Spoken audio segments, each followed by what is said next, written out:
Okay. Okay, let's roll. Speeding.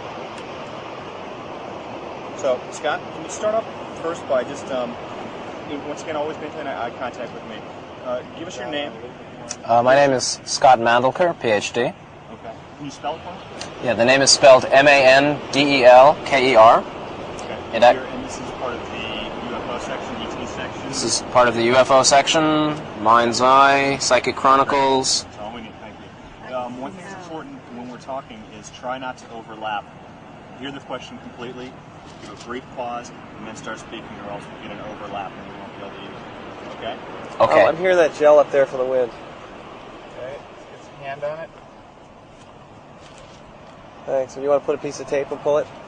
Yeah. A little T on there. Begin again. I'm here. So, Scott, please, let's start off with, tell me about the book and what the book examines. My book is a study of 25 individuals who've all come to the conclusion that they are extraterrestrial souls. And there are two groups called walk-ins and wanderers. Walk-ins feel that they've had a soul exchange, that an ET soul walked into, voluntarily, their body and their mind, and now they are that new ET soul. The wanderers, or also called star people, feel that they have been extraterrestrial souls since birth. They're born to human parents, didn't walk off of ships. Many of them feel they've been here for many lifetimes, and that they actually travel the universe and have gone to many other planets in service to the planet and the humanity on each planet, each race.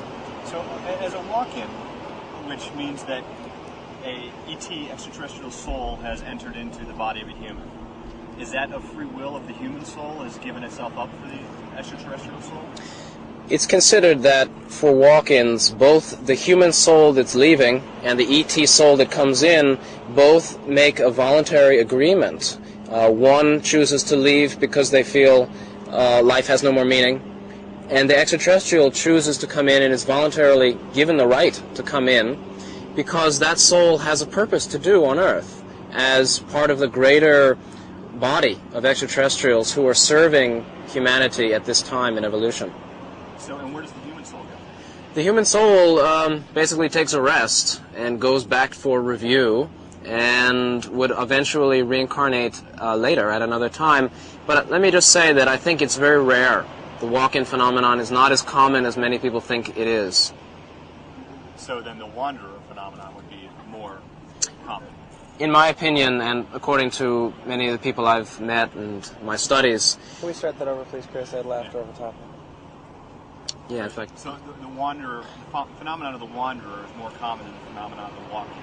Well, actually, I believe that there are up to 100 million wanderers or extraterrestrial souls, star people, on the planet right now in all the different countries of the world, many of whom are young children, under the age of 15 or 20. But that there are millions and millions of what I call sleeping wanderers, extraterrestrial souls who don't know it, but are, and have always been, and they're slowly coming to their identity. And how would you classify yourself? I consider myself a wanderer, and I came to that experience, that knowledge, I came to that conclusion after many years of mystic training, as well as very clear out-of-body experiences where I had contact with benevolent extraterrestrials that I realized were my family. And these were dreams, in the form of dreams, or? In many forms, I came to the conclusion of being an extraterrestrial soul from a combination of many different events. The paranormal events included lucid dreams, clear out-of-body experience on other planets, on UFOs, even inside the Earth, channeling, and also through meditation and visions and insights. So, you've been involved with, or spiritually been involved with, other beings, other civilizations, other extraterrestrials? In previous lives, before coming to Earth, I actually had a relationship to the Andromeda group. Currently, now I have a human body, and I feel I've been on Earth actually for a cycle of 25,000 years, and I'm nearing the end of my term, and I'm very clear that my mission, or my purpose right now, is actually to speak the message of the benevolent extraterrestrials, and also to let the people know who are ET souls that it's okay, if it's true, and that there are many, many ET souls among us on the planet. Are there charlatans among the extraterrestrial world? Well, I'll be the first to admit that there are many glamored people who will say they're ETs, and they may not be, or they want to be.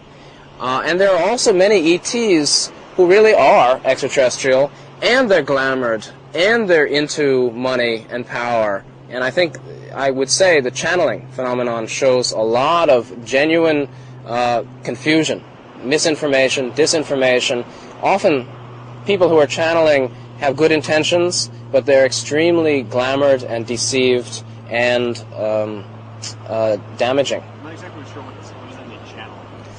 Channeling means being a receiver for information coming from a non-physical source.